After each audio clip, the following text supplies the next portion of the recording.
One of the main reasons why individuals struggle with unwanted pornography viewing is they don't understand the reasons behind why they're viewing. I wanted to share with you the top 10 reasons why individuals continue to view even when they don't want to. And here's number 10. I've saved this one for the very end because this is one that I've been researching pretty extensively for the last couple of years. And it really has been a paradigm shift for me as I consider not only compulsive sexual behavior, but mental health in general. So here's number 10. This is neurodivergence.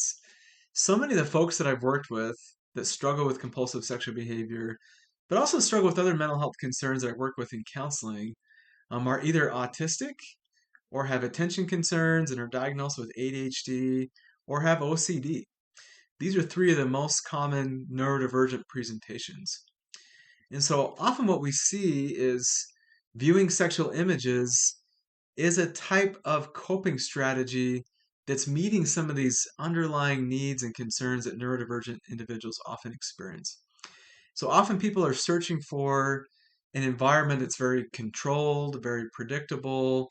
Often online interactions are preferred, and also a situation that doesn't require a lot of social demands or pressures to interact. And it's a situation where you don't have to mask, you don't have to pretend to be a certain way. You don't need to focus on other people's kind of meaning behind their words. You don't have to worry about their facial expressions or tone of voice. Often people with ADHD or autism really like to research things in great depth. And so there is just countless types of sexual material out there that for an autistic mind or an ADHD mind, it's like, oh boy, here's an endless amount of things that we can research and search for that really fits with that type of thinking.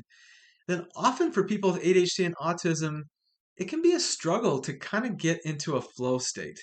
Sometimes things can feel pretty scattered, or it's a hard time, or it's difficult kind of initiating activities or stopping them once you get started.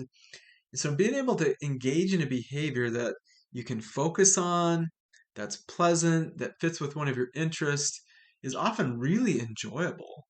And so for many people, viewing sexual images satisfies all of these needs. These are online interactions.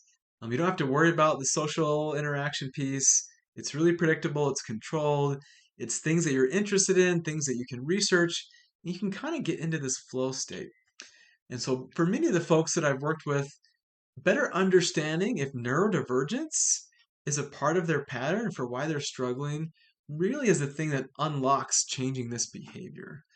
So after a couple of years of dedicating research in this area, I am now offering virtual assessments for adults with autism.